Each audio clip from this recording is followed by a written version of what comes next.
బాణుడు బగ్గుమంటున్నాడు. ఎండలు మండుతున్నాయి. రికార్డు స్థాయిలో ఉష్ణోగ్రతలు నమోదవుతున్నాయి. మొన్న ఢిల్లీలో రికార్డు స్థాయిలో 52.9 డిగ్రీల ఉష్ణోగ్రత నమోదు కాగా ఇప్పుడు నాగపూర్లో 56 డిగ్రీల ఉష్ణోగ్రత నమోదైంది.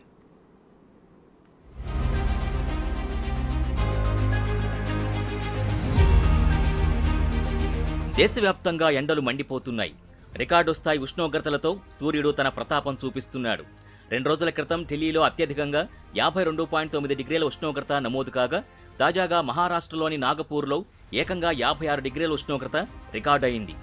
నాగ్పూర్లో భారత వాతావరణ విభాగం 4 ఆటోమేటిక్ వెదర్ స్టేషన్స్ని ఏర్పాటు చేసింది.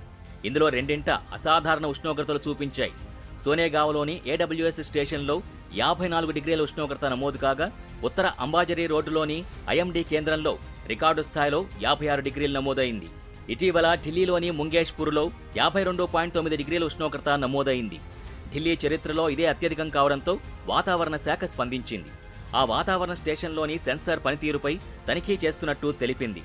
ఈ పరిణామాల వేళ ఇప్పుడు నాగపూర్లో రికార్డు స్థాయిలో ఉష్ణోగ్రతలు నమోదు కావడం మరోసారి చర్చకు దారితీసింది. ఇక్కడ సెన్సార్ పనితీరుపై అనుమానాలు వ్యక్తమవుతున్నాయి. అయితే దీనిపై అధికారులు స్పందించాల్సి ఉంది.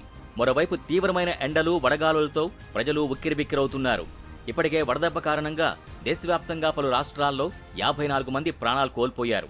అత్యధికంగా బీహార్లో 32 మంది మృతి చెందగా ఒడిశాలో 10, జార్ఖండ్లో 5, రాజస్థాన్లో 5, ఉత్తరప్రదేశ్లో 1, ఢిల్లీలో 1 చనిపోయారు. రానున్న 2 రోజుల్లో యూపీ, ఢిల్లీ, చండీగఢ్, హర్యానాలోని పలు ప్రాంతాల్లో దుమ్ము తుఫాను వచ్చే అవకాశాలున్నాయని వాతావరణ శాఖ అంచనా వేస్తోంది. వడగాలులు తీవ్రంగా ఉన్నందున దేశంలో జాతీయ ఎమర్జెన్సీని విధించే అవకాశాల్ని పరిశీలించాలని రాజస్థాన్ హైకోర్టు కేంద్రానికి సూచించింది. ఇక దేశంలోకి నైరుతి రుతుపవనాలు ప్రవేశించడం కాస్త ఊరటనిచ్చే విషయం. గురువారం కేరళ తీరాన్ని తాకిన రుతుపవనాలు ప్రస్తుతం దక్షిణాది, ఈశాన్య రాష్ట్రాలకు విస్తరిస్తున్నాయి. దీంతో పలు ప్రాంతాల్లో వర్షాలు కురుస్తున్నాయి. రానున్న రోజుల్లో రుతుపవనాలు మిగతా ప్రాంతాలకు విస్తరించే అవకాశం ఉంది.